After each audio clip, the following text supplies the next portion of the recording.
We shall move to questions without notice. Are there any questions? I'll give the call to the Honourable the Leader of the Opposition. Thank you, Mr Speaker. My question is to the Prime Minister.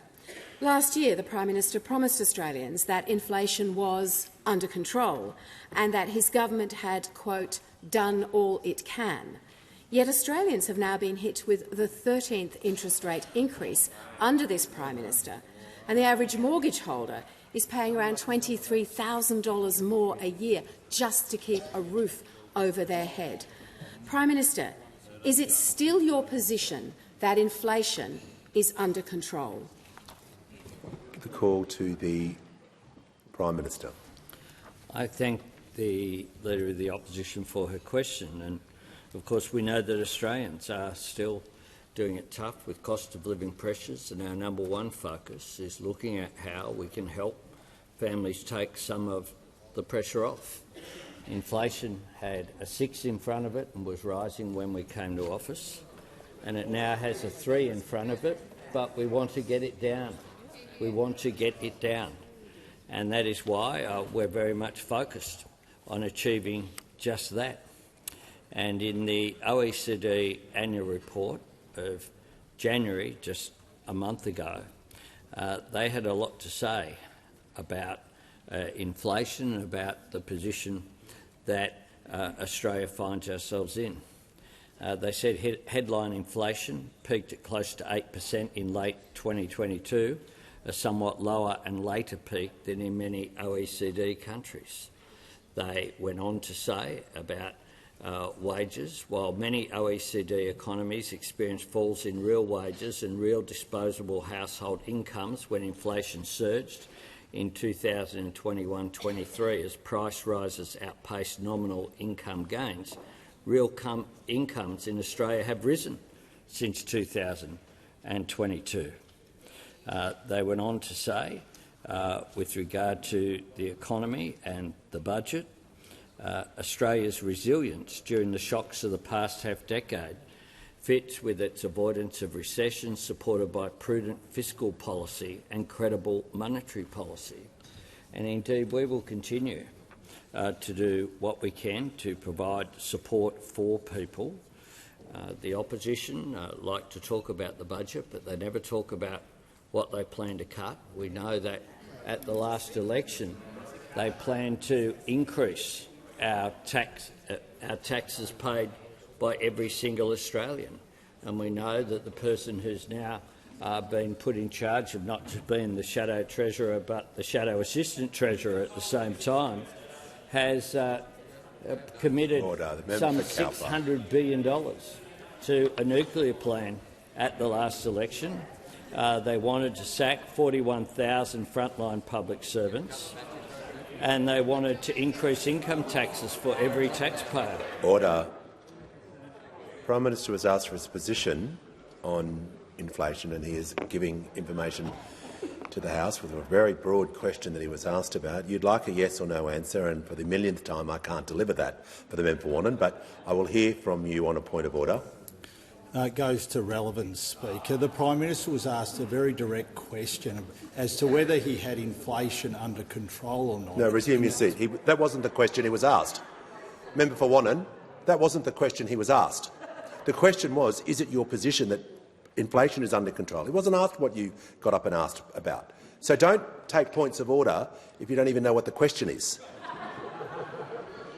The Leader of the Opposition was specific with her question.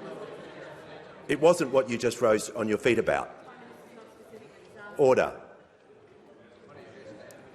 Order. The Prime Minister in continuation. Manager of Opposition Business, a new title in this chamber. The fact is that we are getting on with being focused on the needs of the Australian people. They're just focused on each other. They're just focused on each other. Liberals focused on other Liberals, Nats focused on other Nats, people joining the crossbench, and now talk of a three-way coalition with Pauline Hanson. Order. Prime Minister will refer to other senators by their correct title. Order. Call goes to the honourable member for Richmond. Thank you, Speaker. My question is to the Deputy Prime Minister. How is the Albanese government delivering a future defence estate for our Australian Defence Force? And what have been alternative approaches? Give the call to the Deputy Prime Minister and Minister for Defence. Member for her question and acknowledge her life of service in this place and also as a police officer. Over the last 6 years, as a result of vandalism and theft, Defence has spent $1 million on the Penrith Training Depot, a site which has been vacant since 2016.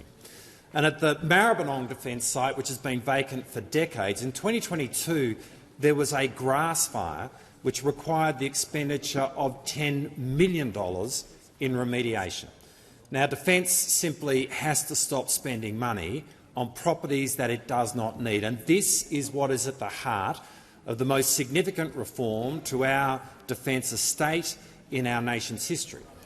But this reform is difficult because in relation to every defence site you'll find people with an attachment to it, and the difficulty was very much observed by Jan Mason and Jim Miller in their defence estate audit, when they said Defence is holding more property than it needs and is carrying the burden of past indecision. Attempts to consolidate and rationalise property holdings in the past have been stymied by a lack of political and organisational will to overcome challenges. And those words are particularly appropriate to those opposite, because in the 9.5 years when whatever we call that was the Abbott-Turnbull-Morrison government, they did absolutely nothing. And what is also clear, in their response to yesterday's announcement, they have not changed. Now, the Shadow Minister has said that these properties play, and I quote, a vital role in Australia's defence capability. But which ones? Exactly which ones? And the former Shadow Minister, the member for Canning, has said that our reforms are both short-sighted and foolish. And so what is absolutely clear is that if those opposite were the government today, they'd still be squibbing it today. But our government has the political will, because the Defence Estate Review has also made clear that if we do not act, governments will spend $2 billion over the next 25 years on these properties without making any contribution to our capability, and that is completely unacceptable, because we win on the battlefield by virtue of capability. And that means we must stop wasting money on properties that we don't need, and more to the point, we need a defence estate which is finely tuned to the requirements of the Australian Defence Force so that it can be the foundation that our force needs to do its job to defend Australia. Before I call the honourable member for Indi, I'm pleased to inform the House today that in the Speaker's gallery is Her Excellency Ms Fiona Flood, the Ambassador to Australia from Ireland. A very warm welcome to you.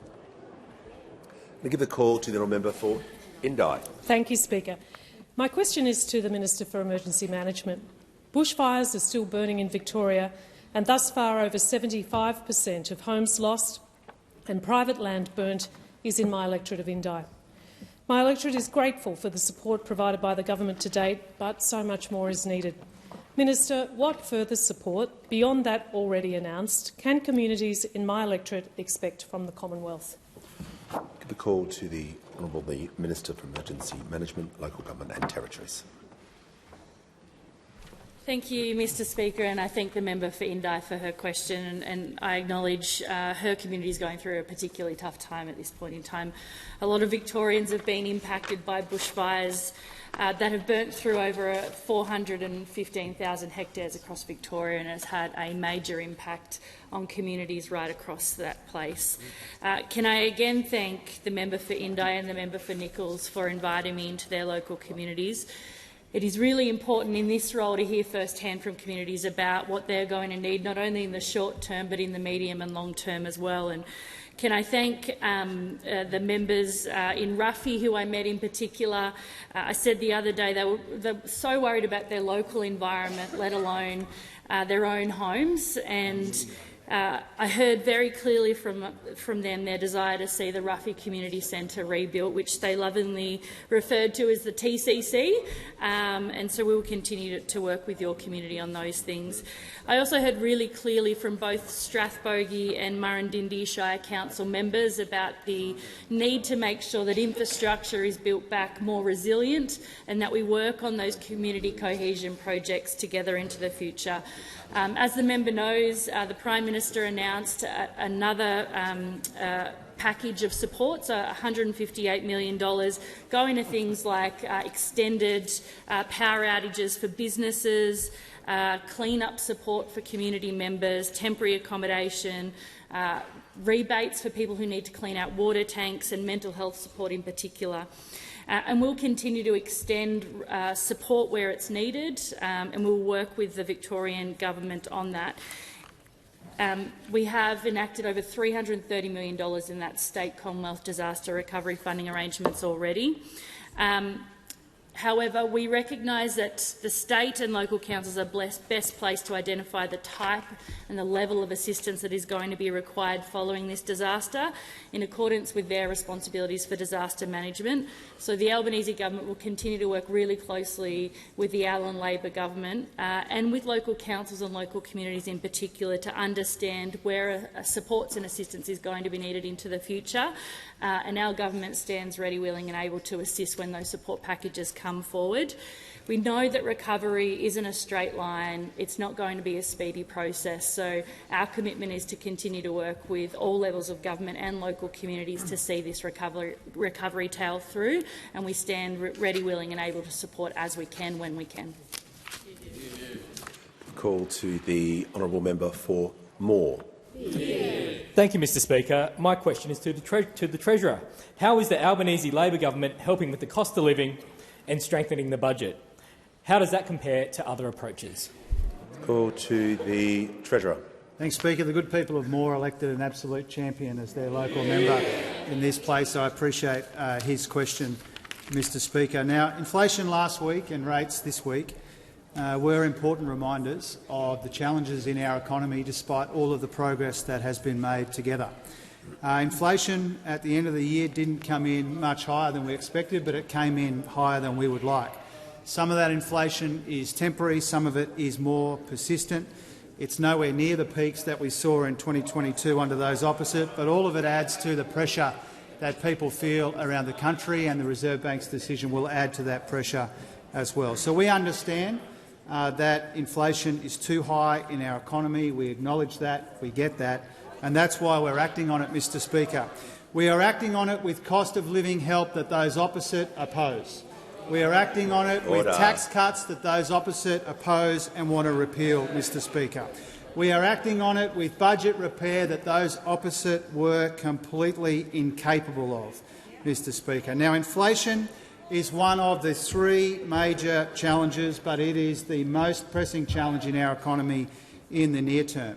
We've also got a longer-standing challenge with productivity, and also both of those are set against the backdrop of global economic uncertainty. But we need to remember, Mr Speaker, as we confront all of this together, we also have big advantages. As the Reserve Bank Governor said on Tuesday, and I'm quoting, we are actually in a really good position. And this goes, I think, to those opposites. Well, they're now sledging the Reserve Bank Governor, Mr Speaker. They're now sledging the Reserve Bank Governor. So out of control is their partisanship that they're now going after the independent Reserve Bank Governor, just like the opposition leader went after the Treasury Secretary earlier in the week. I'm just going to ask the Treasurer to pause. I genuinely can't hear. There's too much noise. The member for Goldstein is not going to interject anymore, otherwise we won't be having the MPI today. I mean it. So no more interjections from the member for Goldstein. Otherwise, the opposition will lose the MPI and there will be consequences for actions. Okay? The Leader of the Nationals and the Deputy Leader of the Nationals are getting a good go at the moment, but that won't continue if they continue to interject. The House is going to settle. I'm just going to ask the Treasurer to return to the question. Yeah. Thanks, Mr Speaker. When those opposite make comparisons with the major advanced economies, they never make the full comparison. We've got stronger economic growth and lower unemployment than most of the major advanced economies. We've got stronger jobs growth and less debt than all of the major advanced economies. Order. And every one of them has had a negative quarter of growth, and we haven't had a negative quarter of economic growth. We're also strengthening business investment. We've got near-record high labour force participation. We've got a lot going for us in our economy. Now, our objective is to maximise our strengths and address our challenges in the economy in our usual considered and methodical way. We know that there is more work to do across inflation, productivity, making our economy more resilient in the face of global economic uncertainty. That will be the focus in May, and we will not be distracted by the three-ring circus over there. Give a call. When the House comes to order, the Minister for Veterans Affairs will cease interjecting. The member for Herbert. I'd like to hear from the Deputy Leader of the Opposition. He has the call now. Thank you very much, Mr Speaker. And my question goes to the Treasurer. Yesterday in question time, the Treasurer referred to his responsibility and actually refused to take responsibility for rising interest rates by quoting AMP economist Diana Messina. But today, Ms Messina told the AFR the Treasurer had cherry-picked her comments and that she, and I quote, didn't say the government was not contributing to inflation. Will the Treasurer apologise for misrepresenting Ms Messina's comments? Order. Order. The Treasurer. Order. The member for Latrobe. The Treasurer has begun his answer yet. Order. The Treasurer has the call. Thank you, Mr Speaker. First of all, I think I've said a number of times now through the course of this week and before that, I take responsibility for all aspects of my job, including our part in the fight against inflation. I think I've made that very clear and repeatedly so. Now, when I quoted the economist that the Shadow Assistant Treasurer is referring to, I made it really clear, Diana Messina, when I quoted her from her interview on the ABC on Tuesday morning, I was making 2 points very clear, and both of these points still stand. First of all, there is not a unanimous view amongst economists, the view pushed by those opposite. That remains the case. And secondly, the quote that I used from the interview that she gave on Tuesday morning on the ABC reflects the factual point that what we saw in the economy in 2025 was public demand growth making a smaller contribution to demand in the economy and private demand growth making a bigger contribution to growth in the economy. Now, I understand that those opposite are so desperate in their current political condition, but they cannot deny the fact that the story of the economy in 2025 was the faster-than-expected recovery in the private economy. And if they don't want to take my word for it, Mr Speaker, then they should take the word of the Reserve Bank Governor, who said growth in private demand has strengthened substantially more than expected. On my left will the RBA Governor, private demand is growing more quickly than expected. In the Statement on Monetary Policy, private demand was much stronger than expected. In the Statement on Monetary Policy, the near-term upward revision is driven by private demand. In the press conference, private demand has turned out to be much stronger than we were forecasting. In the Statement on Monetary Policy, the contribution of public demand to year-ended GDP growth has continued to ease in recent quarters. And that's the point that a number of economists have made. It's a point that I've made. It's not a political opinion. It's not an economic opinion. It's a fact in the national accounts released in recent times. Order. Give the call to the honourable member Barton.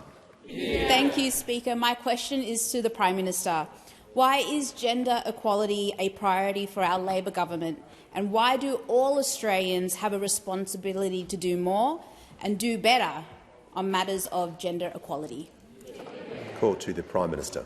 I thank the member for Barton for her question, and she was there this morning along with many members of the House of Representatives and the Senate, attending the UN Women's event that was held here in the Parliament in the lead-up to International Women's Day. Greater equality for women is central to our government's agenda because it's fundamental to Australia's success. It's not an add-on or a nice-to-have. It's not confined to an individual portfolio or treated as a matter of special interest. It is about the national interest. This is about the investments that we make to close the gender pay gap, to boost economic opportunity, to address the national scourge of violence against women. Equality for women is also about the standards and example we set, the culture we are part of, and the language that we use. And last week, The Nightly published a piece by Aaron Patrick under the headline, "Why I Wouldn't Marry Susan Lee." That headline is a disgrace, and the article is no better. I don't intend to quote from it any further. You really only need to know one thing about it. That article would never have been written about a male political leader. One of the lessons I would hope that this parliament and those who observe it have learnt from Julia Gillard's time as Prime Minister is that it is not enough to shake our heads at this stuff in private. As leaders, we have a responsibility to call it out, and today, as Prime Minister, I call it out. Yeah. Mr Speaker, this can and should be a place for passionate arguments. A contest of ideas is a healthy thing in a democracy. But we need less hatred in our national discourse. We need less polarisation. We need fewer attempts to provoke outrage or simply manufacture it. Not everything needs to be dialled up to 11. This is a great country and we all love it. We're all here to serve it, and we should work together to set and uphold a better standard. That is a responsibility that all of us have in this place, but it's also a responsibility that people who comment on national affairs have as well. Yeah. The call to the honourable member for Wide Bay. Thanks, Speaker. My question's to the Minister for Climate Change and Energy. Minister, what date can Australian families expect their retail power bills to come down by $275? Call to the Minister for Climate Change and Energy. Well, thank you very much, Mr Speaker. I thank the honourable member for his question and congratulating him on hosting 1,549 cheaper home batteries that have been installed in the electorate of Wide Bay since the 1st of July. And note that in May 2022, the wholesale price of energy in Queensland was $347 a megawatt-hour and is today $58 a megawatt-hour. The Minister... 10 seconds. Order. The Minister will just pause a sec. Order. The Minister's about 20 seconds in, but I'll hear from the member for Wide Bay on a point of order. Thanks, Speaker. The question was very, very defined. The people that can't afford to pay their electricity bills can't afford to buy these batteries. Right. Is this guy the Duracell sales rep or is he the Energy Minister? Resume your seat. Resume your seat. Order.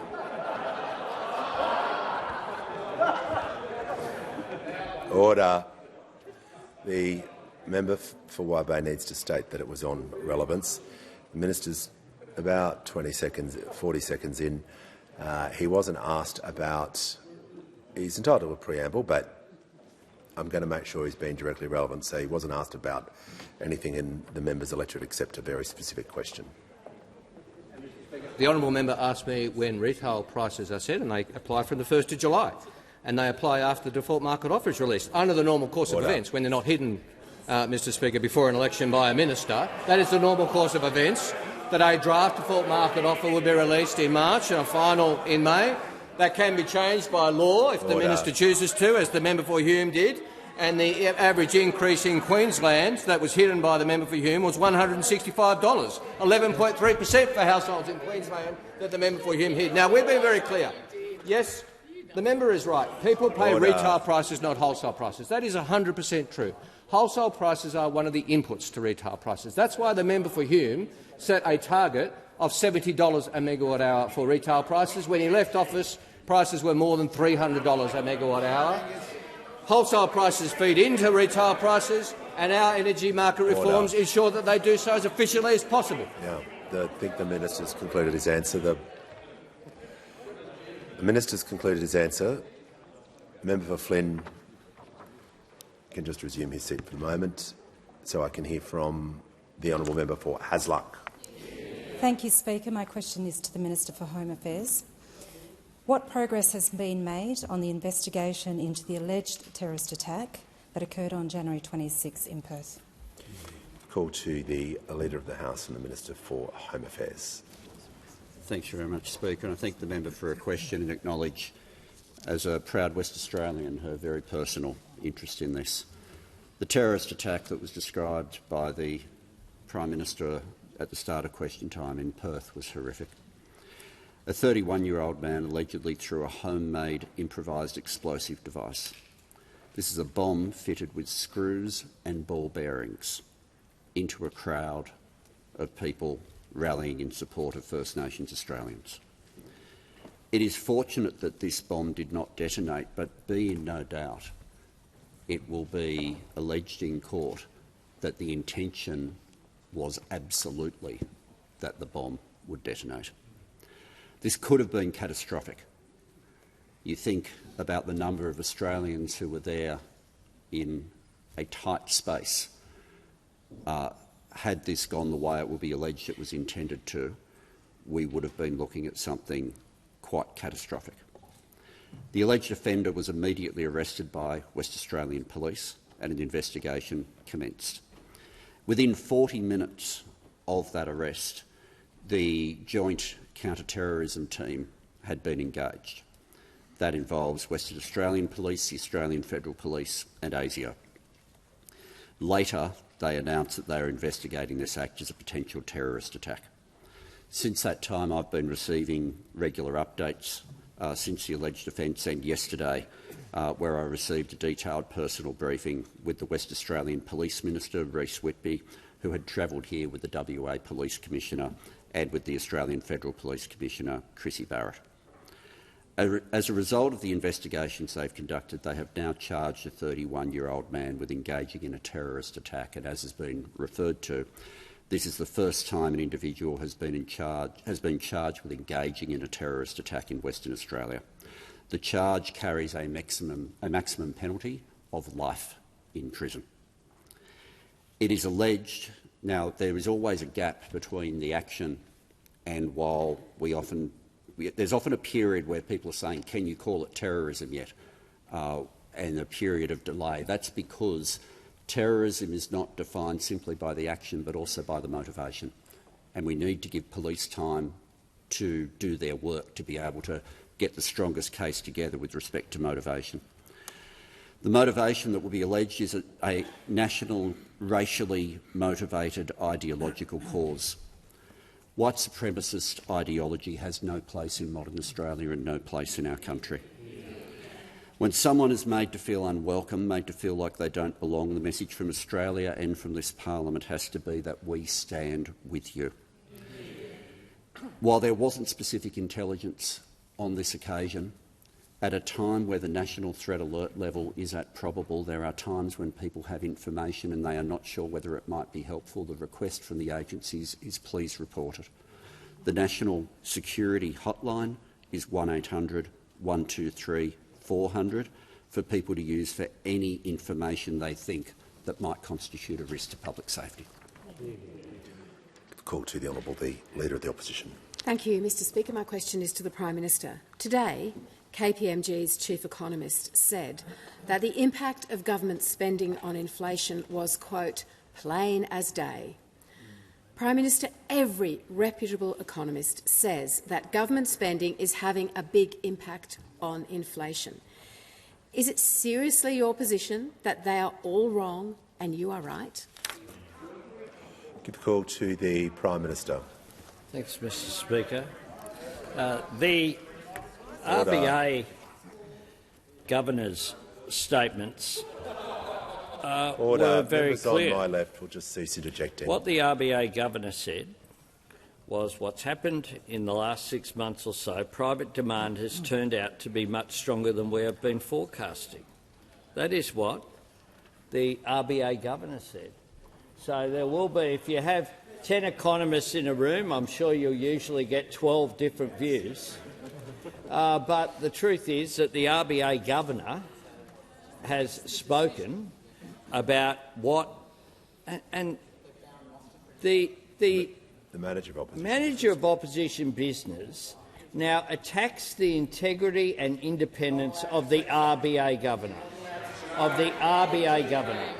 and says that they are not allowed. The interjections are there on the record from this lightweight over here, who can't do his own job and is now trying to be the shadow treasurer. Well, we on this side, side of the House will stand up for the RBA Governor, we'll stand up for the independence of the Reserve Bank Board, and we'll also stand up for Australia's national interest. Those opposite continue to try to talk Australia down. When you look at whether it's the comments before of the OECD, now I accept that the OECD as well, with the Secretary-General there, a fellow called Matthias Cormann, who was backed by this side when we were in opposition for that job, and backed to be reappointed by this side as a government to be the Secretary-General of the OECD. And his statements I read in the Hansard before through the OECD.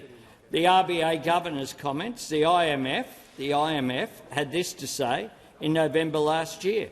Australia is managing a soft landing amid global uncertainty. The Commonwealth's fiscal strategy has been effective over the past pandemic period. That's what the IMF said. And since then, we provided something that would be unfamiliar to those opposite. We provided MyEFO with an additional $20 billion of savings. Now, those opposite need to come clean about what it is that they think should be cut. What it is, because they didn't do anything when they were in government, and we have found $114 billion of savings. Call to the honourable member for Bendigo.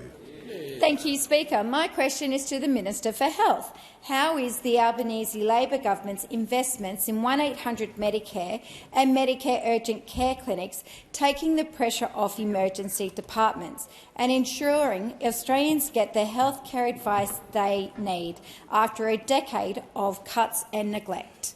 Call to the Minister for Health and Ageing, the Minister for Disability and the National Disability Insurance Scheme.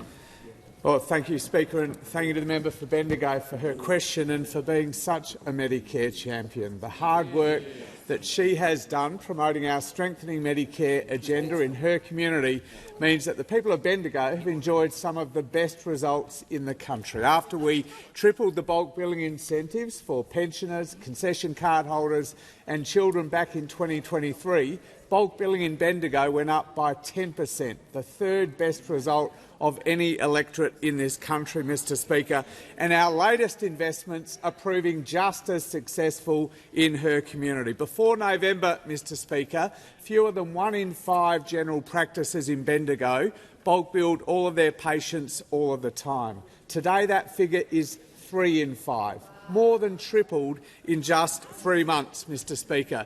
Now, the Bendigo Urgent Care Clinic that the member talks about has also seen almost 20,000 members of her community since it opened in late 2024, all free of charge, and about half of them indicate that if the clinic wasn't available, they would have gone to the local hospital, the Bendigo Hospital Emergency Department.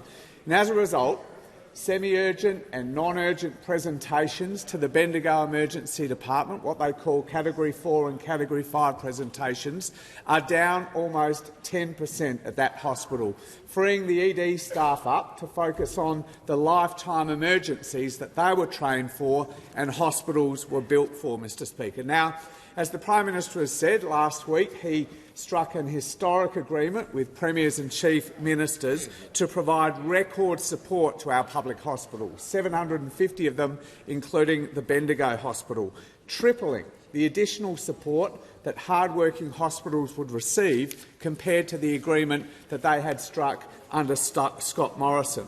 But that's on top of all of these investments to strengthen Medicare, to deliver high-quality, affordable care to people in their own community, to take pressure off hospitals like the one at Bendigo, Mr Speaker, by rebuilding general practice, by driving up bulk billing, by rolling out urgent care clinics. But there is more, Mr Speaker, as the member says.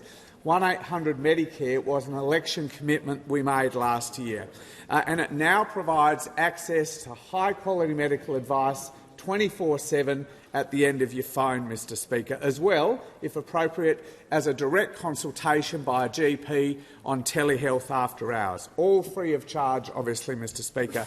And since we launched 1-800 Medicare on the 1st of January last month, 120,000 Australians have used that helpline and 5,000 of them have been referred to that GP consult after hours, Mr Speaker. 120,000 in just 1 month, all helping to deliver the stronger Medicare that the member for Bendigo has been fighting so hard for. Call to the member for Gippsland. Well, thank you, Speaker. And my question is to the Minister for Climate Change and Energy. The Minister has had several opportunities in question time this week to explain when Australian families can expect the $275 reduction in their power bills promised by the Prime Minister. Will the Minister finally admit the Prime Minister wasn't telling the truth and not a single Australian family has seen the $275 reduction? Minister, why can't anyone in the Labor Party accept responsibility and just say sorry to the Australian people who are struggling under Labor's cost of living crisis? Yeah. Call to the Minister for Climate Change and Energy. Well, thanks, Mr Speaker. I thank the honourable gentleman for his question. I take responsibility for the energy system in Australia. I take responsibility for the Minister, as the Minister, for progress. I take responsibility for dealing with the headwinds and the setbacks. That's what a Minister does. A Minister takes responsibility and deals with it. Doesn't hide electricity rises before an election, for example. Well, that's an option. That is an option available to a Minister. It's not an option that I've chosen to take. I take responsibility for the progress. I take responsibility for dealing with the setbacks. I take responsibility for the more than 1,000 batteries that have been installed in the honourable member's electorate, 1,139 that have been installed in the honourable member's electorate since July 1.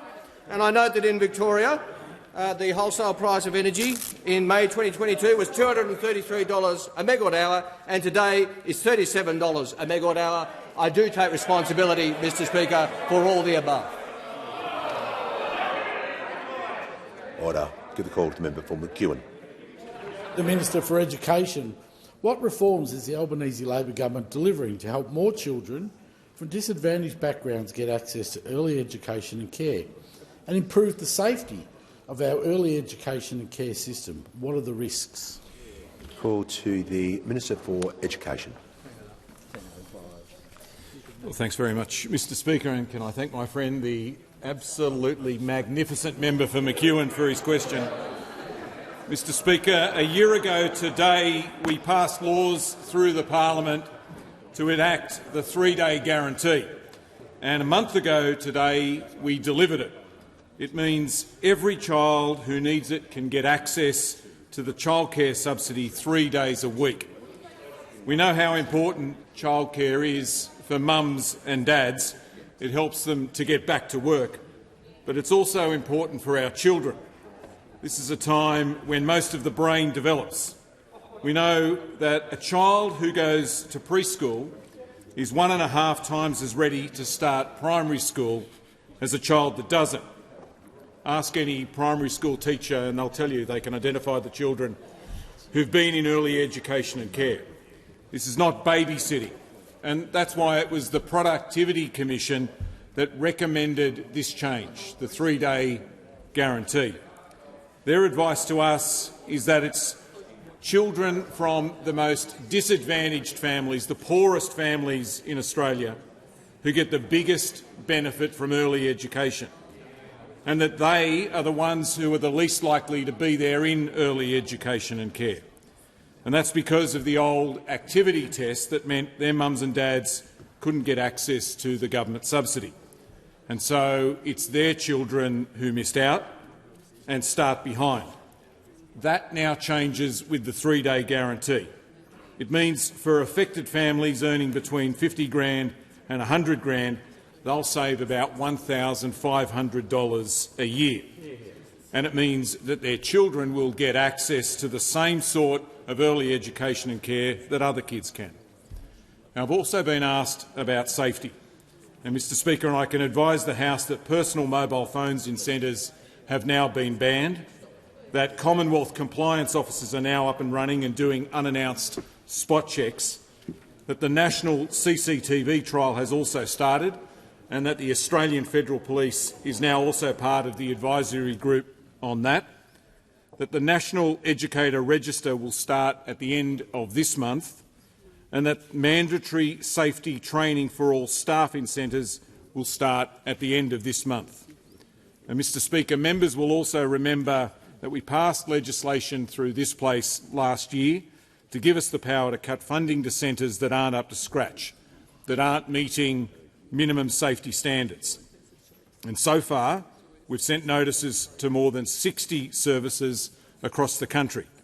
And for some of those 60 services, that deadline that we have set for them is fast approaching. And I'll have more to say about that in the next few weeks. The call to the Honourable the Deputy Leader of the Opposition. Thank you, Mr Speaker. My question goes to the Prime Minister. As property owners were slugged this week with their 13th interest rate rise under Labor, the Treasurer has been laying the ground for an increase in capital gains taxes on housing. At the last election, the Prime Minister ruled out changes to negative gearing, saying it would harm housing supply and be anti-aspirational. Given this, will the Prime Minister now rule out raising capital gains tax on housing? Call to the Prime Minister.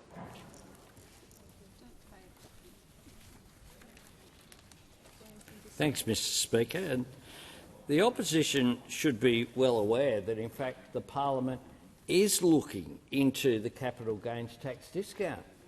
Why are they looking into it? Because in November last year, at a time when the Liberals and the Nationals were still together, they combined with the Greens, the old firm, got together. They got together. The old no-alition got together. Order. And they established a committee in the other place, a select committee, to look at the operation of the capital gains tax discount. You voted for it. There it was. The Liberals, the Nationals and the Greens. Those were the days, Mr Speaker. Those were the days of unity. And it gets worse. The Shadow Minister for Housing, Senator Bragg, guess what? He's on the committee. He's on the committee, as is Senator Chalmers. Now, I know there are lots of people over there not talking to each other at the moment, but Senator Bragg is not one of them. He's always talking. And in between talking about days of our lives, he went on to talk about this committee. I assume he had authorisation from the Leader of the Opposition before they set up a committee to look at all of this. So whilst what we've been doing is getting on with supply the Prime Minister will through pause. the Housing... The Prime Minister will just pause so I can hear from the Deputy Leader on a point of order. The Prime Minister updated the House on the topic he was asked about, but order. Order. The member for Lingiari is warned. The Deputy Leader of the Opposition will take his point of order now, as he's allowed to. Thank you very much, Mr Speaker. It is on relevance. The question was very clear. It is asking whether or not the Prime Minister will rule out increasing capital gains taxes on housing The Prime Minister has not addressed that and is dodging the question. The order, yes, the Prime Minister was updating the House about the topic and what is before the Parliament, so he is being directly relevant about the topic. If he was talking about another tax policy or another policy, he wouldn't be directly relevant. But order. Is currently looking at capital gains tax. It's the Liberals, the Nats and the Greens all together over in the other place, having a look at all of that. We have, and every year in the lead up to budgets, we have this game play, Mr. Speaker. I'll talk about what we are doing, not what we're not doing. What we are doing is the Housing Australia Future Fund, the 5% deposits. They've helped 220,000 Australians into their first home. We're working with the states and territories to build 100,000 new homes reserved for first home buyers. And we were there in the electorate of the member for Spence over last weekend, 7,000 homes in South Australia. What we're also doing is training more tradies to build more homes with free TAFE, the incentives for construction apprenticeships, and of course what we're doing in defence land is not only good for defence capability, it'll also be good for housing as well, good for housing supply. Now, every budget, what we do is focus on how we deliver for Australians. We're continuing to do that. This upcoming budget will be consistent with budgets number 1, 2, 3 and 4 that have all improved the lives of Australians. The call to the honourable member for Lingiari. Thank you, Speaker. My question is to the Minister for Regional Development, Local Government and the Territories. Minister, what is the Albanese Labor government doing to deliver for regional Australians, and why is unity so important to delivering for our regions? Call to the Minister for Emergency Management, the Minister for Regional Development, Local Government and Territories. Thank you very much, Mr Speaker, and thanks to the member for Lingiari for her question. If we want to see what delivery in regional and remote Australia looks like, then we need look no further than the member for Lingiari. She does such an amazing job representing her communities, and our thoughts are with communities that may be impacted by the Daly River flood, which is coming soon. I'm really proud to be part of a government that's delivering for our regions. We're investing billions of dollars in remote, rural and regional Australia, whilst those opposite are investing in self-interest. Just yesterday, I joined colleagues to announce the Regional and Remote Airport Support Program, providing financial relief to regional councils who were impacted when Rex Airlines went into voluntary administration, while those opposite were exercising voluntary self-destruction. Mr Speaker, we are delivering in programs across all portfolios to help regional Australians with health, with housing and with education, from home batteries to cheaper childcare to more home care packages. We're delivering $10,000 payments to assist housing apprentices with cost of living pressures, while ensuring Australia gets the workforce that they need to build more homes across our country. We've waived HECS debts for doctors and nurse practitioners working in our regional communities to attract them outside of our big cities, while those opposite have waved goodbye to one another. Mr Speaker, we're delivering cheaper medicines. From January 1 this year, our plan is to make the biggest cut to the cost of medicines The Minister will pause. There's far too much noise. Because he was on a warning and because he's continually ignoring the respect out of the House, the member for Campbell will leave the chamber under 94A. No matter what time of the day you're warned, it carries over. I know he's a good sport. Order.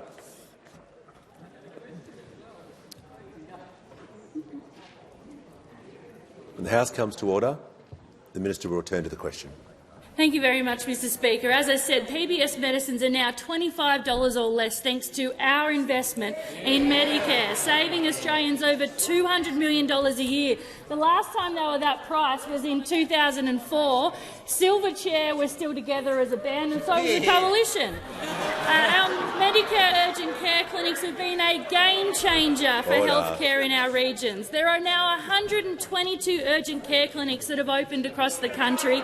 39 of those have been in regional, rural and remote areas. And last weekend, the latest Medicare urgent care clinic to open was in Edamanero in Bega. No appointment needed. Patients can walk in, all bulk billed. And Chloe from Chira Beach said, excellent doctor with detailed care, not a long wait, so easy, and a relief to receive treatment promptly on the weekend without a visit to the emergency department. Isn't that a good news story? They hate it. They hate it. I know they hate it, but good work for all of us, because we believe in Medicare on this side of the house. And we believe in Medicare not only for the cities, but for all the regional areas too. The other thing we did was increase roads to recovery funding to $1 billion a year, because 85% of that's going to regional councils. Because on this side of the house, 24 members represent regional. Give a call to the member for New England. Well, thank you very much, Mr Speaker. My question is to the Treasurer. Can the Treasurer please inform the House of the cost to the Commonwealth budget on a 25-26 year of the Commonwealth's capacity investment schemes, and to assist the Treasurer, I believe that they should be noted within the quantified contingent liabilities. Order. Give a call to the Treasurer. Thank you, Mr Speaker. As the member for New England should know, that because the capacity investment scheme involves a number of negotiations, then those numbers are not typically published. But I can tell him, I want to hear what the Treasurer is saying, that the capacity investment scheme is unlocking $73 billion in private investment in renewable energy. Now, I know that the member for New England doesn't support renewable energy, but on this side of the House we do, and we account for all of these investments in the usual way. Call to the order. The House comes to order. We shall hear from the honourable member for Gilmore.